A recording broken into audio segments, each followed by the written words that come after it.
would you like?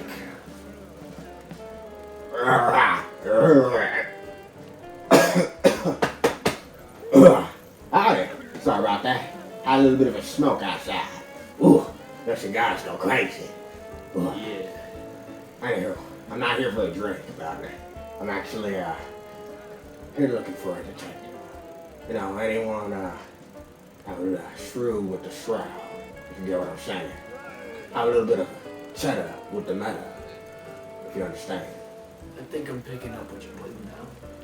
There was this one detective, he used to come to this little hole in the wall quite often. You know, I could give you the whole story and start from the beginning if you got the time. Talking about that, actually, let me introduce myself, actually. I'm a little writer. It all started when I was a wee little lad, you know. It was with my dad, and he came by the river one day. He was also a little writer, too. He's dead now, but he actually died that day. He went over and came over to me. He was like, son, your mom is a bitch. She cheated on me, and now she stuck me with you, and I want to kill myself, but I'm a writer, and I need you to be a writer. And then he fell into the river.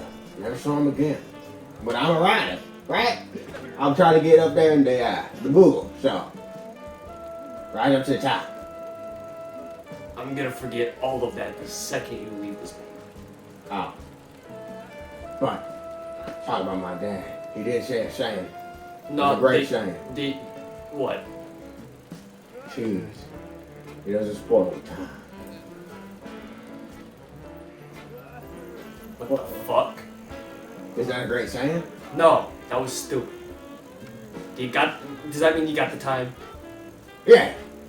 Alright, I'll start from the beginning. Started with his good friend, a magician, going missing.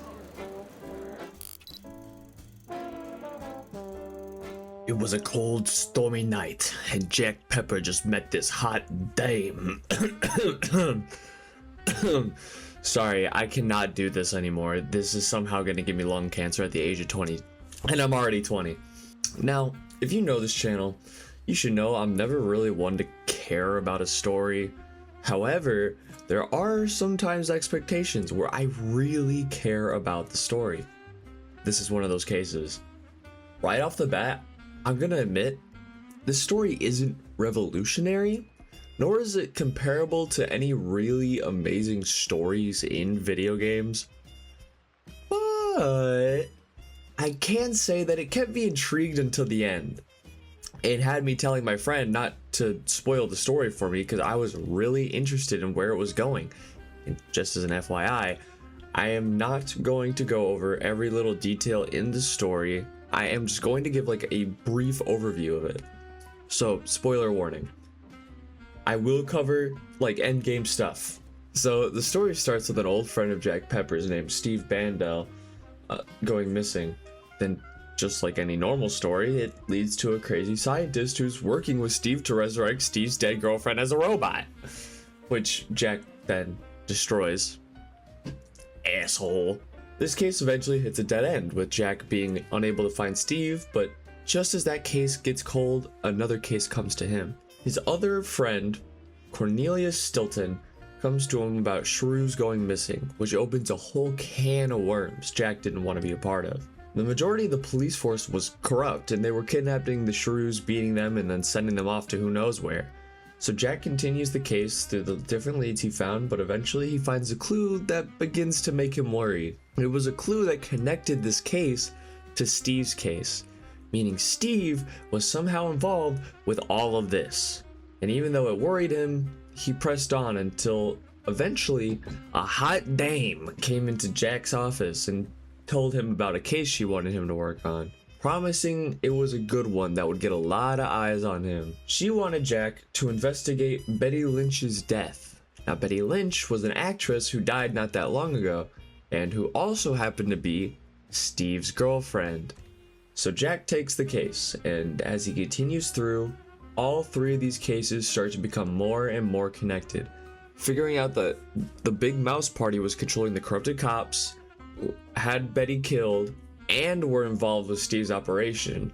By the time Jack starts to close his cases, he realizes who is behind all of this. Milford Sawyer. That fucking rat. the leader of the Big Mouse Party, which leads to the final confrontation, which ends exactly how you would expect it to. Milford gets his ass kicked and gets arrested. I'll say this again in case you somehow forgot already. This was a very brief overview of the story, because there's a lot of twists and turns in the story that were very interesting to find out on my own, and I don't want to ruin that experience for anyone else who wants to experience the story themselves. What I talked about was primarily just the main story beats that were to be expected of it all being connected and how it ends, so I encourage you to at least watch a full playthrough of the game to experience the story for yourself, because while it's nothing crazy, it is a nice and fun story to follow. However, there is a few issues I have with it. Firstly, ever since the beginning of the story, they mentioned the old world, which was where Jack, Steve, and Cornelius served during the war that took place there, called the Quite Big Affair. Hearing about it was cool, but I really wish we had gotten to go there. I kind of felt like that was what the whole game was building up to, and just never being able to go there was a little strange. Especially because there was still a lot of mystery around it, and at least for me, a lot of intrigue. They still have the opportunity to expand on it with the story DLC being released later this year, but I think it would make for a really cool setting. As far as knowing more about it, there are some newspaper articles that explain a little more about it, which I just didn't read. So take that complaint with a grain of salt. That is really the only complaint I have. This isn't a game where they could have this crazy complex story. Keeping it as it is just a good, silly, fun, and thought out story, and it works for this game. I don't really have much else to say. It's pretty good. So, that's all, folks. Wow. Sound like a lot of cream cheese was spilled. Stop talking to me. Anyway, so after all of that, his mission took him to the docks, where they weren't letting him through, so he kind of had to get through with force, you know? Wait, I have a question. So is it like the docks where you like fish and stuff? I was fishing once with my dad. I don't care. Continue. Anyway, so we got to the docks. He somehow had a whole arsenal in his suit. I'm not kidding. He somehow fit dynamite, a Tommy gun, a shotgun, and a whole fucking cannon all in his suit. But somehow, with all of that on him, he was still able to dodge bullets and take down the whole mob with ease. That reminds me of the time when I shot. The gameplay of this game is described as a boomer shooter, similar to Doom, which, if you somehow have never seen Doom or played it in any capacity, is pretty much where you go room to room defeating enemies with the weapons given to you to progress in a very fast-paced fashion. There are also secrets you can find hidden around the levels, like extra armor or more health and extra ammo, but most of these secrets aren't really secrets. They're relatively easy to find. However, I will mention before I get into the meat of this game's gameplay, there are some collectibles that you can find hidden in some of the maps. I don't know what happens when you get all of them, but I am sure it causes the end of days or something, like a mouse version of the moon from Majora's Mask comes flying down. Anyway, for the actual game. This gameplay isn't anything revolutionary, it's just another shooter game. There is a small thing that differentiates it from like another shooter, which is just that you're able to go around the levels and find clues to help you solve your cases. And while the purpose it serves is rather small, it is a nice little addition that helps you feel like you're actually a detective and not mouse slayer. Even being able to add the clues to the board yourself and not just automatically being added, allowing you to resolve cases. Once again, it's rather small and ultimately changes nothing about the game, but it adds to the feeling and makes you more immersed in who you're playing as. I'm not kidding about that either. The number of times I would start speaking like a detective from the 1930s while like just playing through levels is ridiculous. As for the guns, I'd say for the most part they all feel like they serve a purpose. No matter what playstyle you have, you're gonna find a weapon here that'll suit your needs. However, in order to make sure that you step outside your comfort zone and try some new weapons, they limit how much ammo you can find in the level, so you're eventually forced to try out other weapons and find a new one you may like. Which, yes, I know this isn't unique, still something I wanted to talk about though. But also, each weapon suits any scenario that you're in. I don't think there was a single time where I thought I just didn't have the right weapons for this. If you're getting jumped, you can respond by going guns blazing with the Tommy gun, or if you're sneaking around and can find ways to pick off enemies one at a time, the Varnisher is extremely useful.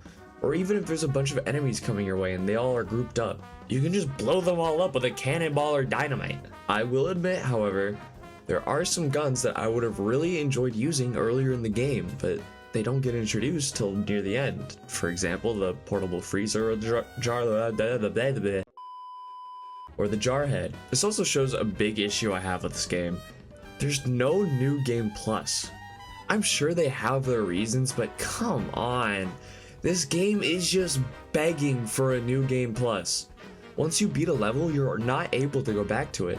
So not only can you not retry old levels with new weapons, but also if you miss a single collectible figure, you have to restart the entire game just to get another chance, or make multiple saves and start from there, which is still an option, but it's a very lame way around it. And on top of that, they have other collectibles of comic book strips and baseball cards and also newspaper articles. And if you want to collect all of them, you have to do it all in one run or just keep resetting on the level till you find everything. I feel like these issues would be perfectly solved if they added a new game plus. It's not even out of the realm of possibilities either.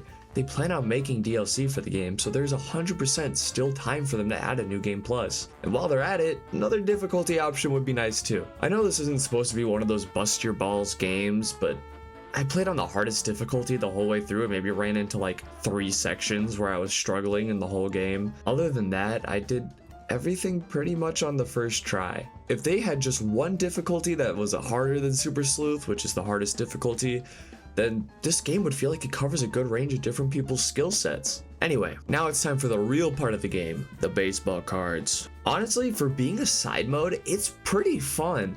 It's nothing earth-shattering, of course, but it is a fun side mode to spend your time doing. If they had fleshed this out more into its own like mode outside of the campaign that you can play, I could see myself booting up this game just for the purpose of playing some of like the baseball card games. I think the biggest problem I have with the whole side mode is how unbalanced the card game feels. In the early game, it's just so one-sided with the enemy dog walking you. You might be able to barely get a win, but I think the main issue comes from how early game pitcher cards are so much better than early game batting cards. So it just feels as if pitchers have the advantage.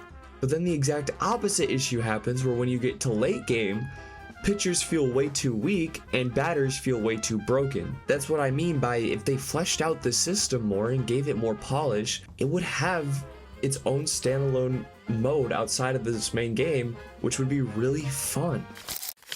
So not only did he take down the mob, Wow. a corrupted police force, Huh. the cult, and a random fucking mad scientist, Good. but he also knew how to style himself. Real nice. Okay. Why do I care about his style? I mean, I guess as long as it didn't smell like a rotted Gouda. But didn't you just say that cheese doesn't rot? Well, yeah. Cheese and Gouda. Cheese and Gouda are two separate things. Duh. What are you on about, Carter? I hope you're not a teacher. What's that? Anyway, so not only was he the best private investigator, but he also knew how to dress up. Like, seriously, it's kind of crazy. Like, he had me kind of questioning how I looked at men. Like, the way that his shirt just snatched around his abs, and the way his belt just grabbed his waist, like, it was so snatched. Like, they just had me second guessing everything. And I was thinking of calling my wife that and tell her just like, that's it. Wow. Nice. Yeah. But I didn't. Oh. Thinking bites. The style of a game is something I usually never care about or even take notice of. Like, I didn't care about the UI in Pokemon Legends Arceus, and that shit was honestly buns. But this game just radiates style. Its style is honestly its biggest strength. Not only is it rare to see a game do all black and white in modern day, but also they do the rubber hose animation style extremely well. It looks like Doom, Cuphead, and Mickey Mouse just had like a threesome and this game popped out. Just look at the animations for the guns alone. These have so much love and care put into their animations, and all the animations they have for the enemies, sure, they reuse them for the same enemy types, but because they're reusing animations, it still doesn't really even look that bad. They still only reuse animations of the same enemy types, so they fit and don't take you out of the immersion. And on top of all of this, the music of this game is amazing. It fits the game really well, and it's just nice music to listen to. It genuinely has me considering if I want to get the collector's edition of the game just so I can get the vinyl. Also, just the cartoon logic that this game has been using is it's charming. You can glide using your tail or use it as a whip to swing across gaps. I also love like the different animations based on how you kill an enemy. Like if you use acid, you can see them become bone and just fall to the ground in like a cartoon fashion. Or use like if you use an explosive or fire to kill an enemy, they become ash and just fall into a pile of dust with a pair of eyes. It's such a small detail, but it adds that much more to the experience. Also, the voice acting. I mean, it's not winning any awards, but the voice acting is really good. Just like everything else so far, it puts you in the mood and keeps you immersed in the gameplay. They fit all those 1930s cartoon character stereotypes. Overall, this game just has so much charm to it and has had a lot of effort put into it. If you're still on the fence on whether or not to buy this game, I would say it is 100% worth it.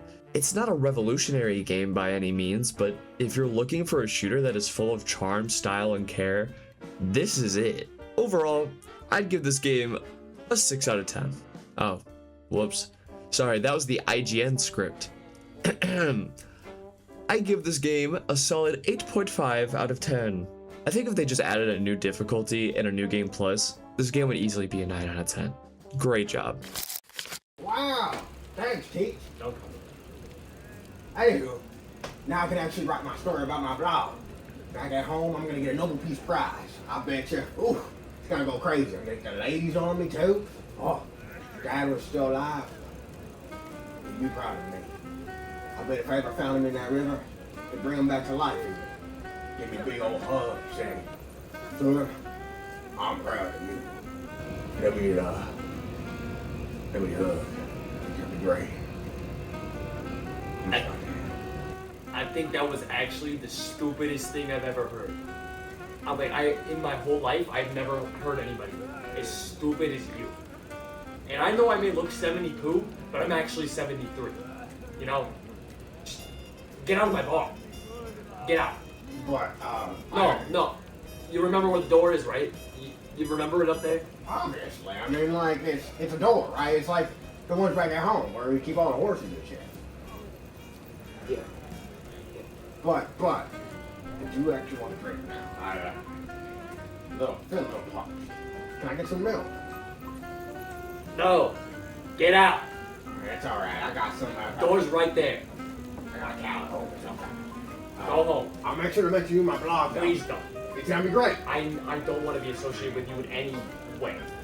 I want you to forget that you were even here.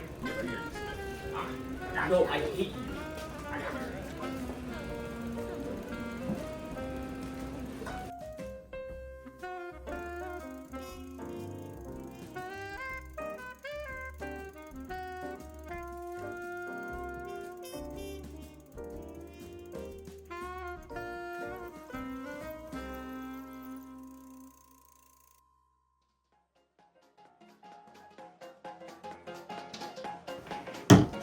What would you like?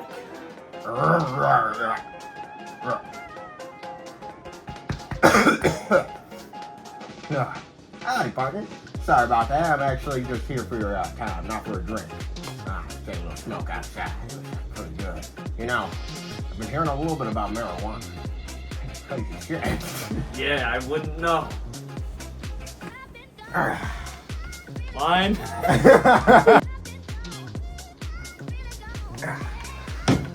What would you like? I'm not actually out here for fuck. I already fucked. Action. What would you like? And then my dad, he taught me something. It was like, son, you know, all this riding makes me want to kill myself. All these cigars, they ain't enough. Your mom, she's a bitch. She cheated on me. And I was like, Daddy, really? My mama, she loves hot tuna. And,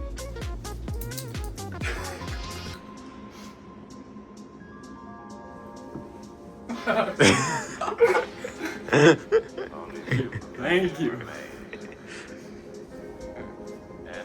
Let's start at the beginning if you got the time.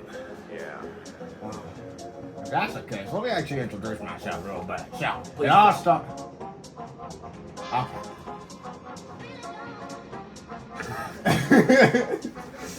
Son, you should also be a rider, though. I think you'd be better at this. And that's why I love you, son. And then he, felt a leg, and, I never saw him again. He's the type of guy who would stick up for any shrew, even if they had no check. You know, he was one of the best. Wow. You really just spilled the cheese in it. It's real creamy, too. What?